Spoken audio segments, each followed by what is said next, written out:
اعوذ باللہ من الشیطان اللعین الرجیم بسم اللہ الرحمن الرحیم اللہم صلی علی محمد آل محمد وعجل فرجہم۔ ماشاء اللہ العزیز، چھوٹے بچوں کی فٹ بال کی ٹیم یہاں پر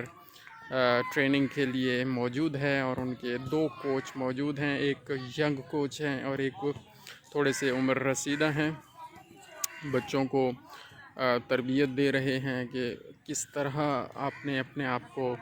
تیار کرنا ہے، اور گیمز تو بہت ضروری ہیں، جیسے میں نے پہلے بھی عرض کیا،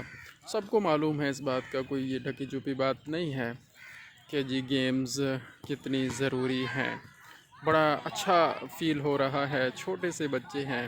ان میں سے کچھ 5 سال کا ہے، کچھ 6 سال کا ہے، ماشاءاللہ۔ ابھی سے جب یہ ہیلدی ایکٹیویٹیز میں رہیں گے تو انشاءاللہ العزیز معاشرے میں جب بڑے ہوں گے تو بہت اچھا رول ادا کریں گے، اور معاشرے میں ایسے صحت مند جسموں کی، صحت مند ذہنوں کی بھی ضرورت ہے۔ جن کے جسم صحت مند ہوں گے انہی کے ذہن بھی صحت مند ہوں گے، اور وہی بچے انشاءاللہ العزیز اس دنیا کو پرامن بنائیں گے، اور اس دنیا کو اپنی خدمات کے ذریعے انشاءاللہ العزیز مزید بہترین جگہ رہنے کے لیے بنائیں گے، اور یہ بچے اور ان کی آنے والی نسلیں انشاءاللہ العزیز معاشرے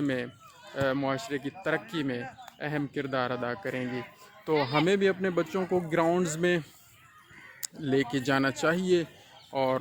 گراؤنڈز میں ان کو لے کے جائیں، گیمز میں انوالو کریں، کیونکہ 1-1.5 گھنٹہ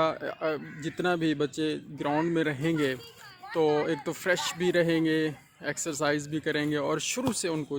جب یہ عادت ہو جائے گی ایکسرسائز کی اور ان ایکٹیویٹیز کی، ایکسٹرا کریکولر ایکٹیویٹیز کی، ساتھ تعلیمی ایکٹیویٹیز چھوڑنی نہیں ہیں، وہ بھی بہت ضروری ہے، وہ تو ضروری ہیں ہی، مطلب اس کے ساتھ یہ ایکسٹرا کریکولر جو ایکٹیویٹیز ہیں، گیمز ہیں، یہ بھی انتہائی ضروری ہیں۔ تو جب شروع سے ہم اپنے بچوں کو اس کا عادی بنا دیں گے تو وہ اینڈ تک، آخری عمر تک علم اور ورزش دونوں کو ساتھ ساتھ لے کر چلیں گے، تو ان کا جسم بھی فٹ رہے گا، اور ان کی روح بھی فٹ رہے گی، اور ان کا دماغ بھی اچھے طریقے سے کام کرے گا۔ جزاک اللہ خیرا، اللہم صلی علی محمد آل محمد وعجل فرجہم۔